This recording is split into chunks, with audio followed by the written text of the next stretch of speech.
Hello, I'm Matt Galloway, and this is the Current Podcast. It is the time of the year when people start to plan travel, perhaps for later on in the year, maybe a trip in the summer or the fall. Louise Penny was doing the same. She is a beloved and best-selling Canadian author, a national treasure, as I mentioned earlier. You would know her best through her series of Chief Inspector Gamache novels set in the fictional village of Three Pines, Quebec. Her latest, the 20th novel, is The Grey Wolf, the top-selling fiction book in North America when it was released. On Friday, Louise Penny posted a message on social media. Here's how it started. I can hardly believe I am saying this, but given the ongoing threat of an unprovoked trade war against Canada by the U.S. president, I do not feel I can enter the United States. Louise Penny joins us now. Louise, good morning. Hi, Matt. How did you come to this decision not to go to the United States? Walk us through this. Well, it was immediate. I wish I could say there was a decision tree and I weighed the pros and the cons. It was instinctive. I just realized that when Trump brought in the 25% tariffs, I couldn't enter a country that had declared war on us. Is that how it felt, that the country declared war on us as Canadians?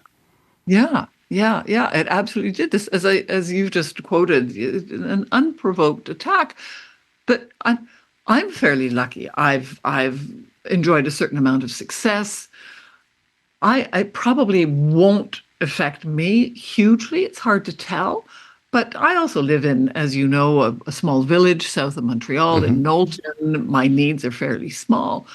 But I knew that a lot of Canadians, my neighbors and friends, were facing ruin. The industries were facing ruin. So honestly, how dare I go into the United States and do a book tour for my own personal benefit while my countrymen and women are suffering? It just, the hypocrisy would have been something I couldn't live with. How do you understand the moment that we're in right now? You wrote also last week, so the tariffs have come in, support for Ukraine paused. What's next? Who's next? How do you understand this moment? That's such a good question. Things are coming at us so quickly. It's hard to grasp, isn't it? You reach for one thing, the tariffs, and then that obscene event in the Oval Office happened, and the U.S. aid and women's reproductive rights, trans. Anyway, I'm not going to go on. It's just such a parade of shame. Do you know what comes to mind? I've been thinking about Martin Niemöller, the I believe he was Lutheran pastor in the Second World War, who wrote, first they came for the trade unionists, and I wasn't a trade unionist, so I did nothing. And then they came for the socialists, and I'm not a socialist, so I did nothing. And then they came for the Jews, and I'm not a Jew, so I did nothing. And then they came for me, and there was no one left to speak for me. That's what I see happening now. I don't think, Matt, there is a single country that has ever been invaded, a single peoples who haven't been targeted, a single individual who hasn't been rounded up, who hasn't looked back and wondered what they missed. What moment, what window was there where this could have been stopped? Now, I don't know. There's no belief in me that my declaring grandly that I'm not going to the States and we've canceled the tour is going to change anything. One voice isn't. But if we all do it, I can guarantee you, if we are silent, nothing is going to change. There's a cost to speaking out. I don't know whether you read the comments. The advice is to not read the comments. But when you post things and you say, this is what I'm not going to do, there are people, and many, many Americans who have said this is a brave stance and that they support you. And then there are people who say that they read you because they want to be taken out of the world that we're in right now. And they're not interested in political views, and they don't want to hear those political views. Well, then they can go elsewhere. That's what you're saying. It's that if they don't want you, all of you. I've had it. No, I've had it. I've had it. If you're not interested in my views, and this isn't, I don't see this as political, really. I see this as moral. I see it as ethical, which has no boundaries. If the Biden administration had done the same thing, I would have reacted in exactly the same way. But of course, we all know the Biden administration would not have done this. This isn't political. This is a moral issue. This is, as I said in the post, this is a moral wound, and it's up to us now to stand up and do something. You've also said that it's not about punishing Americans.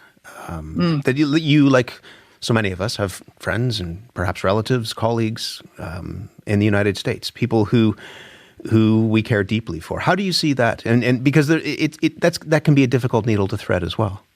Oh, it is. And I have huge sympathy for people, particularly those who have family there. And I'm not going to judge anyone for going across the border to see family or friends. I'm not going to impose my own actions and beliefs on anybody else. I'm really too busy judging Trump to judge anyone else. But I do feel for those people, and it is difficult. I have very close friends. I actually have a home in New York that I know I'm not going to see perhaps for years. So it's I know that there are hundreds of millions of Americans who are even more appalled than I am. I had an email yesterday from a friend who was describing a tweet that she recently read, and the tweet ran, "I can't believe 77 million of you rebooked on the Titanic." That's what it feels like to them as well.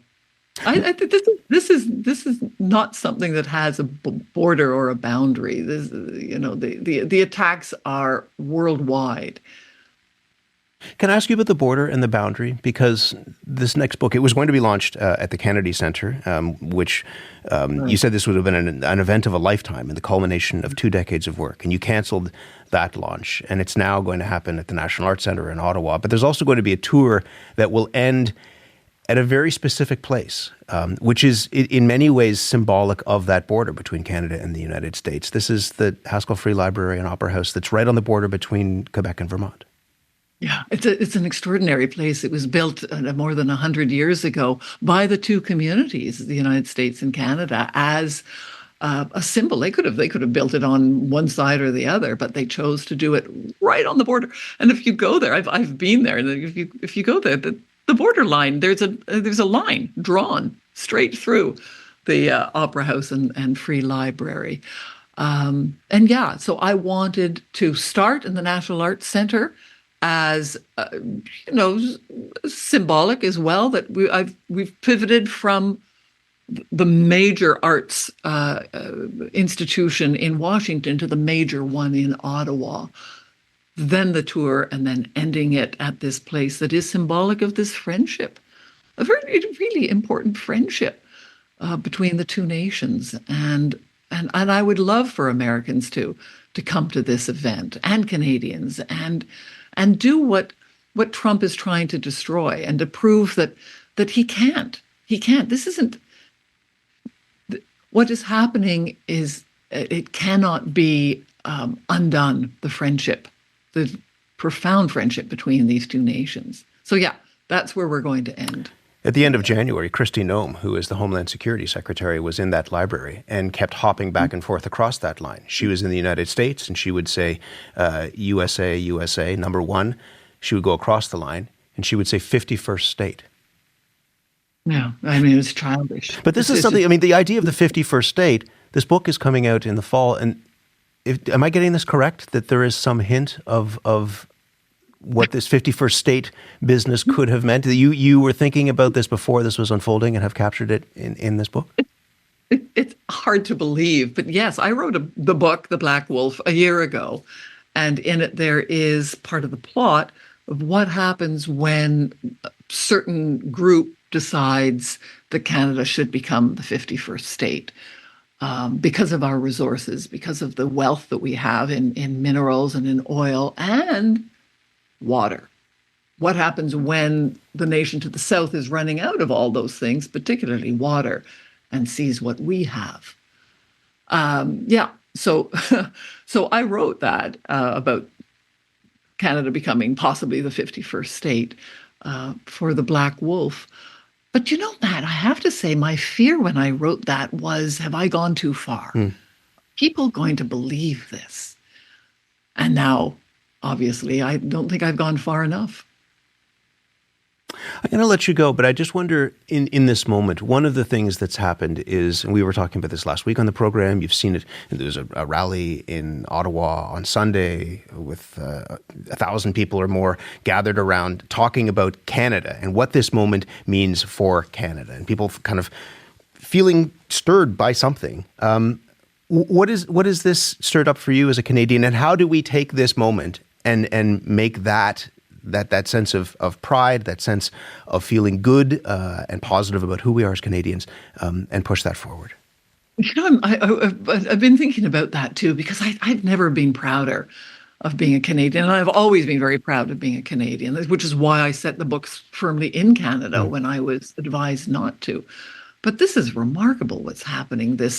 The unity, the speaking essentially with one voice, the pride that we all feel, the Buy Canadian, the support of artists, the sense that maybe artists don't have to go to the States to prove themselves. Maybe being a success here in Canada is good enough. I'm reminded too of who was it? It was Yamamoto. And now here's a quote, right, going all the way back to the Second World War, which, of course, a lot of people are seeing parallels. In this particular case, it's a Japanese admiral who said that after the attack on Pearl Harbor, that he's afraid that the attack, what he's essentially done is just awoken a sleeping giant and filled it with terrible resolve. And I think that's what's happened. They don't realize what they've done. They have filled us with a terrible resolve. Which could be used for good. Oh, yes. Yeah. Oh, no, exactly. We are resolved. Louise Penny, it's great to speak with you. Thank you very much. Thank you, Matt. Louise Penny, acclaimed and best-selling Canadian author. Her latest book is The Grey Wolf. She's not the only person in the cultural world who is thinking about our relationship with those south of the border. Blue Rodeo's Jim Cuddy has been thinking about that as well, and we'll hear from him coming up a little bit later on in the program.